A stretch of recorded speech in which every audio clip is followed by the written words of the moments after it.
CBI তদন্ত হলে আরও চোর ধরা পড়বে।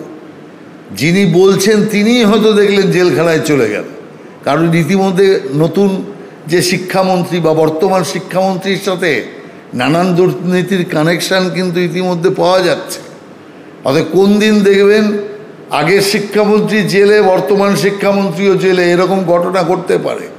যার জন্য এখনকার শিক্ষামন্ত্রী চিন্তিত, যার জন্য সিআইডি তদন্ত করলে তো ওদের পার্টি, তো সিআইডি মানে তো তৃণমূল কংগ্রেসের শাখা। মমতা ব্যানার্জির কাজ ছিল দুর্নীতিবাজদের বাঁচানো।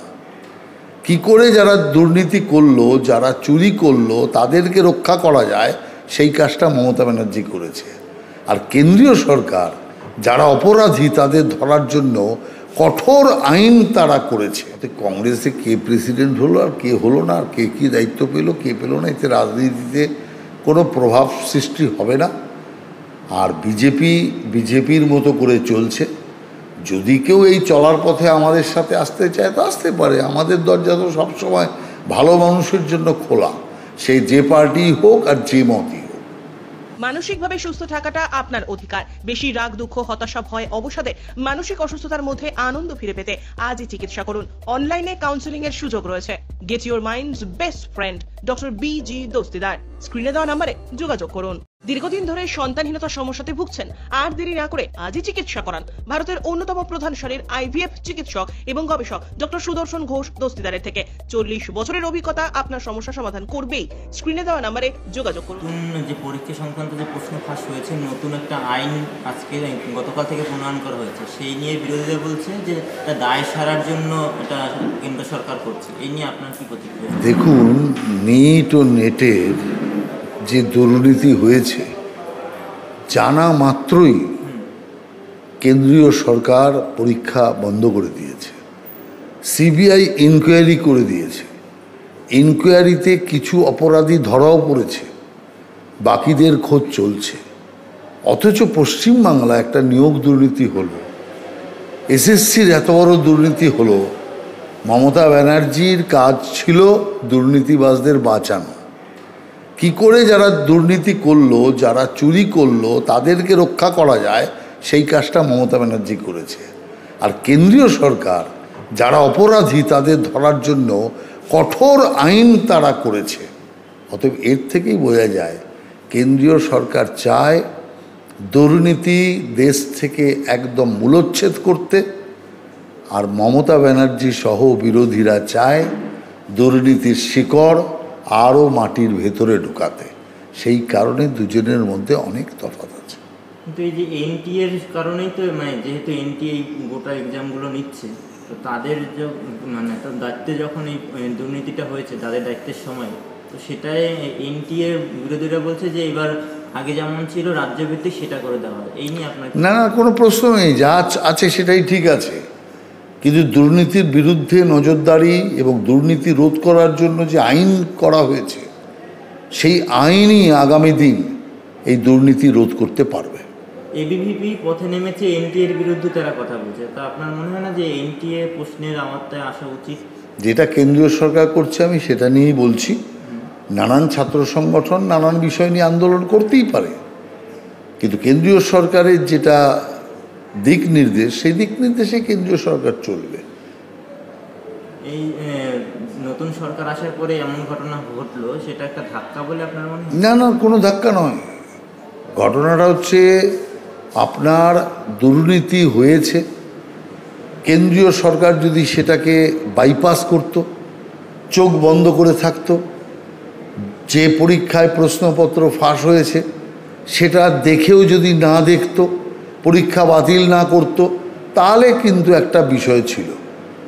অতএব এটা তো কেন্দ্রীয় সরকার একদম শুরুতেই, এই সরকারের কার্যকাল শুরুতেই একটা জিনিস বার্তা চলে গেল যে দুর্নীতির সাথে আপোষ নয়। এটা কংগ্রেস সরকার নয় যে 10 দিন বাদে বাদে একটা করে দুর্নীতির বিরোধী থাকবে। মনমোহন সিংয়ের সরকারের মনে আছে আপনার? 7 দিন বাদে বাদে একটা দুর্নীতি বেরোতো। এটা মমতা ব্যানার্জির সরকার নয়, এটা মোদী সরকার। দুর্নীতি হওয়া মাত্রই তার মূল একদম থেকে উৎপাটন করার যা কাজ করা দরকার কেন্দ্রীয় সরকার তা করছে এবং সেখানে যারা অপরাধী তাদের বিরুদ্ধে কঠোর শাস্তিমূলক ব্যবস্থার কথা বলা হয়েছে, নন অ্যাভেলেবল সেকশনে কেসের কথা বলা হয়েছে। অর্থাৎ এর থেকে বোঝা যাচ্ছে সরকারের মানসিকতা কী।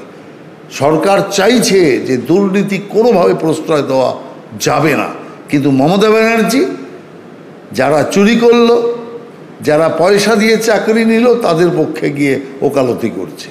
এটাই হচ্ছে মমতা ব্যানার্জি আর বিজেপি সরকার বা এনডিএ সরকারের মধ্যে তফাৎ। আপনি বললেন যে পদক্ষেপ নিচ্ছে, সিবিআই তদন্তের কথা বলছে, আর সেটা নিয়ে ব্রাত্য বসু রাজ্যের শিক্ষামন্ত্রী, যেখানে চাকরি দুর্নীতি, নিয়োগ দুর্নীতি এই রাজ্যে আমরা দেখেছি, তিনি বলছেন যে আমাদের রাজ্যের ক্ষেত্রে যে তাহলে সিআইডি যদি নিরপেক্ষভাবে না করতে পারে তাহলে সিবিআই কীভাবে নিরপেক্ষ করবে?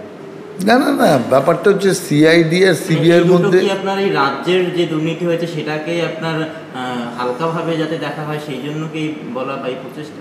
না না না, একদম কিচ্ছু না। আসলে হচ্ছে ওরা দুর্নীতি থেকে বাঁচতে চায়। সিবিআই তদন্ত হলে আরও চোর ধরা পড়বে।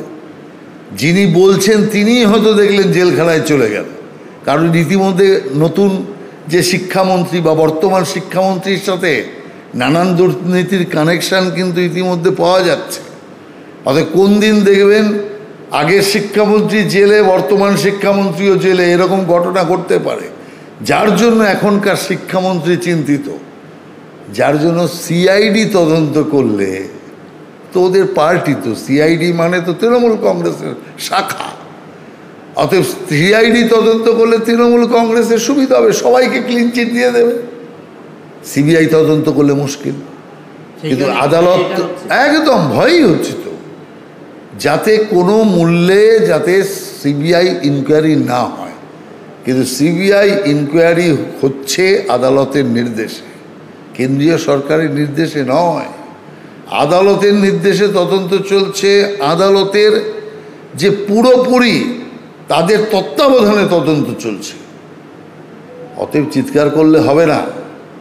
কেন্দ্রীয় সরকার এখানে সিবিআই তদন্ত দেয়নি, এখানে সিবিআই তদন্ত চলছে কলকাতা হাইকোর্টের বিচারপতিদের নির্দেশে। দাদা, এর পরের প্রশ্ন যদি আরেকটা রাখি, যে নরেন্দ্র মোদী কাশ্মীরে গিয়েছেন, সেখানে যোগ দিবস পালন করেছেন এবং কয়েক হাজার কোটি টাকার উন্নয়নের যে প্রকল্প, সেই প্রকল্প সামনে এনেছেন, শিলান্যাস করেছেন। তো সেখানে দাঁড়িয়ে বিরোধীরা বলছে যে, বিশেষ করে কংগ্রেসের তরফ থেকে বলা হচ্ছে যে এই যে নরেন্দ্র মোদী কাশ্মীরে গিয়ে এসব করছেন, এটা হচ্ছে একটা নাটক, আর এর কারণ হচ্ছে সামনে কাশ্মীরে নির্বাচন আছে, সেই জন্য। কী বলবেন? নাটক হোক আর যাত্রা হোক, পুরো কংগ্রেস রিজমে কাশ্মীরে 1 টাকা ট্যুরিজম হয়নি, 1 টাকার ট্যুরিজম হয়নি। সাধারণ মানুষ যেতে পারতো না কাশ্মীরে, সেখানে রোজ মৃত্যু হতো। আর আজকে দেখুন 370 ধারা তুলে দেওয়ার পর, 35-এর এই ধারা তুলে দেওয়ার পর আজ কাশ্মীরে দেখুন হাজার হাজার, লক্ষ লক্ষ মানুষ কাশ্মীরে যাচ্ছে ঘুরতে।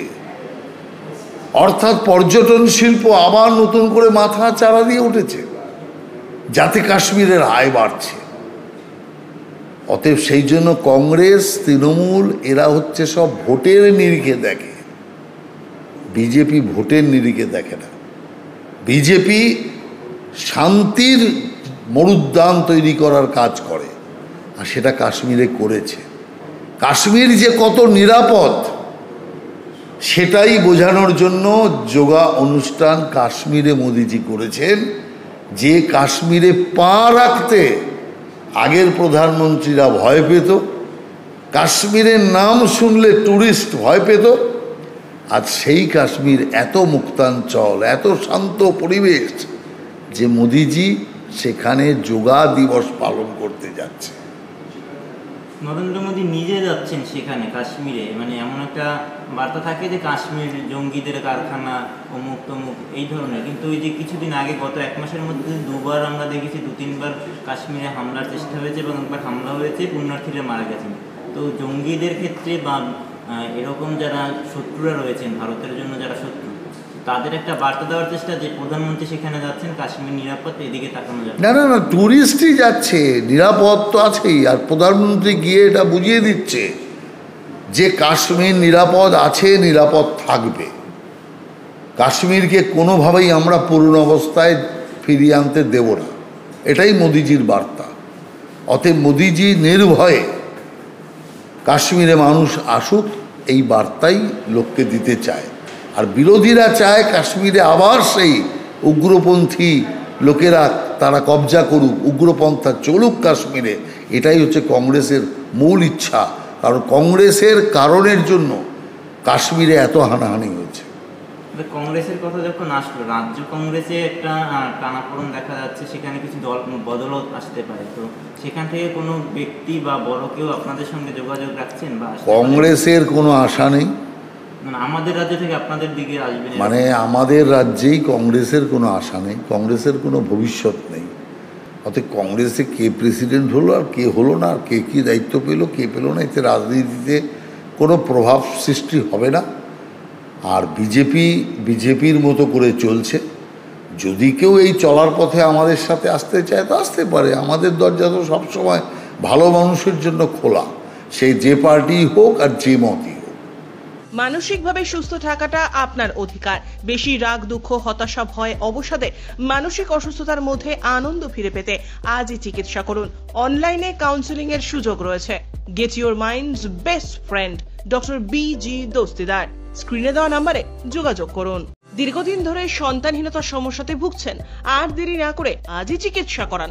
ভারতের অন্যতম প্রধান সারির IVF চিকিৎসক এবং গবেষক ডক্টর সুদর্শন ঘোষ দস্তিদারের থেকে 40 বছরের অভিজ্ঞতা আপনার সমস্যা সমাধান করবেই।